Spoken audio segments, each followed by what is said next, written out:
પાછા આવવાનું. તો રોજ આમ જ થતું, પરંતુ કેટલીક વાર કંપની મને કામ માટે દૂર મોકલતી હતી અને આ સમય દરમિયાન તમારા માટે બીજી વાર્તા બની ગઈ. તો હવે હું સીધી જ કામના માટે મુદ્દા પર આવું છું. આ 2 વર્ષ પહેલાની વાત છે, જ્યારે હું કંપનીમાં કામ માટે મુસાફરી કરી રહ્યો હતો. ત્યાં મારે બસ લગભગ રાતના 10 વાગ્યાની હતી. તો હું લગભગ 9 વાગ્યા મારા ઘરેથી નીકળ્યો હતો, કારણ કે હવે ઘરેથી બસ સ્ટેશનનું અંતર 40 મિનિટનું હતું, જેથી સમય પહેલા બસ સ્ટેન્ડ ઉપર પહોંચવું શક્ય થાય. ત્યારબાદ હું 9:50 બસ સ્ટેશન ઉપર આવ્યો અને બસ હજુ આવી જ નહોતી. જ્યારે મેં ઓફિસના કાઉન્ટર ઉપર બેઠેલા વ્યક્તિને બસના સમય વિશે પૂછ્યું હતું, તો તેણે મને કહ્યું હતું બસ આવવામાં હજુ 10 મિનિટ બાકી છે. અને 10 મિનિટ પછી બસ આવી અને હું બસમાં ચડ્યો હતો. મેં ટિકિટ તો પહેલેથી જ બુક કરેલી હતી, એટલે કે લઈ લીધેલી હતી. મેં ડબલ સ્લીપર લીધું હતું, કારણ કે મને એક જ સ્લીપરમાં મૂંઝામણ થવા લાગે છે અને મારે દૂર જવાનું હતું અને તે રાતનો સમય હતો. થોડી જ વાર પછી બસ ત્યાંથી રવાના થઈ ગઈ હતી. મેં ઘરે ફોન કર્યો હતો અને કહ્યું હતું કે હું બસમાં ચડી ગયો છું અને કેટલીક બીજી વાતો પણ કરી હતી. પછી ફોન કાપી નાખ્યો હતો. મેં મારા સ્લીપરનો ગેટ થોડો ખુલ્લો રાખ્યો હતો, જેથી બહારની હવા અંદર આવી શકે. હવે મારે બેગમાંથી ઇયરફોન કાઢ્યા અને ફોનમાં નાખ્યા હતા અને ગીતો સાંભળવા લાગ્યો હતો. મિત્રો, મેં હજી લગ્ન કર્યા નથી અને તમે સમજી શકો છો કે જ્યારે યુવાન છોકરો હોય ત્યારે તેને ગમે તે પણ છોકરીઓ સાથે વાત કરવાનું મન થાય છે. પણ મારી કોઈ ફ્રેન્ડ નહોતી. જેમ જેમ રાત વધતી ગઈ હતી અને તેમ જ હું શું જોવા માટે તૈયારી કરવા લાગ્યો હતો. હું મારા સ્લીપરના દરવાજા તરફ વહી રહ્યો અને જોયું તો નીચેની સીટ પર એક છોકરી બેઠી હતી. તેની ઉંમર લગભગ 21 થી 22 વર્ષની આસપાસ હોવી જોઈએ. તે દેખાવડી હતી. મારું સ્લીપર ઉપર હતું, તેથી હું તેને ત્યાં જોઈ શક્યો હતો. તેણે લેંગો અને કુર્તી પહેરી હતી. હા, તે સુંદર દેખાતી હતી. મારી નજર તેના પર અટકી ગઈ હતી. લાંબો સમય હું તેના યુવાન શરીર પર મારી નજર હટાવી શક્યો નહીં. તે થોડી અવ્યવસ્થિત લાગતી હતી, કારણ કે તે એકલી બેઠી હતી અને કદાચ તેની સાથે કોઈ નહોતું. હું તેની સામે જોઈ રહ્યો હતો અને હું તેની સાથે વાત કરવા માંગતો હતો, પરંતુ હું ડર લાગતો હતો. થોડી જ વાર વિચાર કર્યો પછી મને એક વિચાર આવ્યો હતો અને મેં મારા ઇયરફોન તેની તરફ પાડી દીધા. તેની નજર મારા ઇયરફોન પર પડી તો તેણે ઉપર જોયું. મેં ઇશારો કર્યો કે મારા છે, મને આપી દે.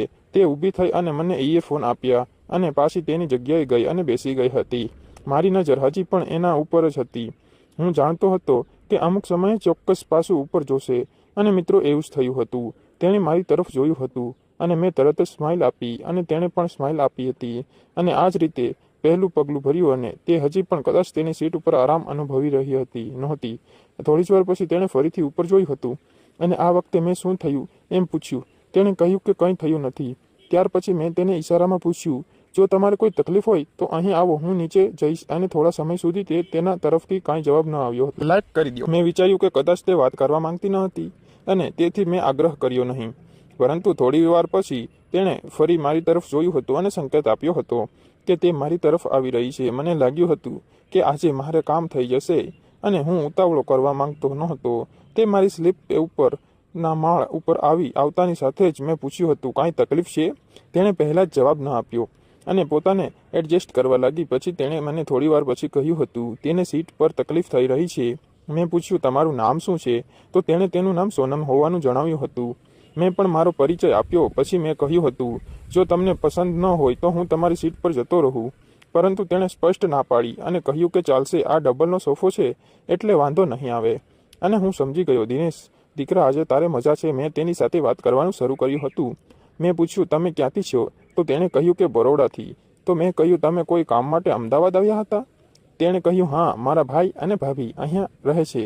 ભાભી બીમાર હતી એટલે સંભાળ લેવા માટે કોઈ નહોતું. ભાઈ કામમાં વ્યસ્ત હતા, જેથી કરીને 8-10 દિવસ માટે આવી હતી અને હવે ઘરે જઈ રહી છું. ભાઈને આજે પણ કામ હતું, તેથી તે બસમાં બેસાડી અને નીકળી ગયા હતા અને હું એકલી જ બરોડા જઈ રહી છું. મેં કહ્યું હતું, ઠીક છે. હવે તે ઊંઘવા લાગી. હું પણ ઊંઘવા લાગ્યો હતો, પણ મને ઊંઘ નહોતી આવતી. પણ મેં ઉતાવળ કરી અને ઊંઘનો ડોહ કરવા લાગ્યો. અડધા જ કલાક પછી મને લાગ્યું કે તે ઊંઘી ગઈ છે. હું ધીમેથી તેના તરફ વળ્યો અને જાણી જોઈને તેના માથે હાથ મૂક્યો, જાણે મેં આ બધું જ ઊંઘમાં કર્યું હોય તે રીતે. તેણે કશું કહ્યું નહીં. કદાચ તે ઊંઘી ગઈ હતી. અને પછી થોડી વાર પછી મેં મારો પગ ઉપર પગ મૂક્યો હતો. હજુ પણ કંઈ ન બોલી. જો તેણે પૂછ્યું હોત તો હું કહી દેતો હોત કે મારે સૂતી વખતે તેના પગ ક્રોસ કરવાની આદત છે. પણ તેણે કશું ન કહ્યું. હવે મારી હિંમત બધા કરતાં જાણે છે. જ્યારે આપણે બસમાં મુસાફરી કરીએ છીએ ત્યારે બસ ખૂબ જ હાલે છે. જે રોદા લાગે છે, આનો લાભ લઈને હું તેની નજીક સૂઈ ગયો. હવે તેના હોઠ મારાથી થોડા જ દૂર હતા, પણ હું ડરતો હતો કે થોડીવાર એમ જ રહી પછી તે ફરીથી બીજી તરફ મોહી જાય અને સૂઈ જઈશ મોં કરીને. હાથ હજુ પણ તેના કમર પર હતો. તેની પીઠ મને દેખાતી હતી. રાતનો સમય હતો, તેથી મેં લોવર પહેર્યું હતું અને તેને આ વિશે ખબર પડી, પણ તેણે કશું ન કહ્યું. હું પણ હવે મારી હાથને કાબૂમાં રાખી શકતો નહોતો. મેં થોડું દબાણ કર્યું અને સોનાને મારી તરફ ખેંચી, અને એક વખત ખૂબ જ ડરી ગયો, પરંતુ બીજી ક્ષણે તેનો અવાજ આવ્યો. કૃપા કરીને આવું ન કરો.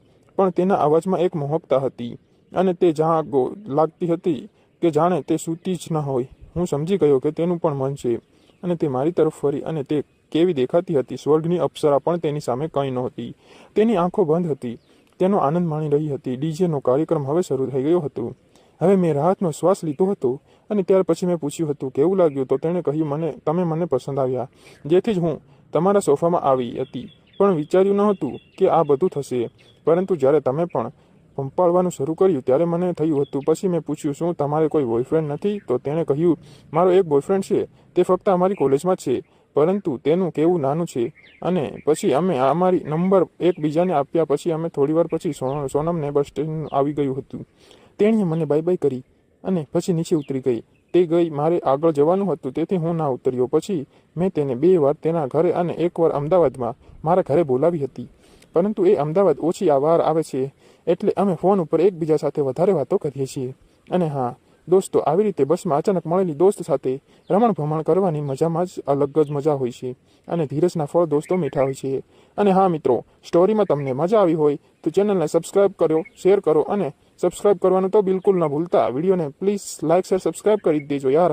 એક લાઇક તો જરૂર કરી દેજો. ફરી મળીએ આવતીકાલે એક નવા વિડીયોની અંદર. ત્યાં સુધી આવજો. ધન્યવાદ મિત્રો. અને હા, આ વાર્તા ફક્ત ને ફક્ત કાલ્પનિક છે, મનોરંજન માટે બનાવવામાં આવે છે. કોઈ પણ ધર્મ કે વ્યક્તિ સાથે સંબંધ નથી, તો દિલ ઉપર ના લેતા. વિડીયો જોવો ને મનોરંજન માણો. લાઇક, શેર, સબસ્ક્રાઇબ કરતા. કાલે ફરી મળીશું.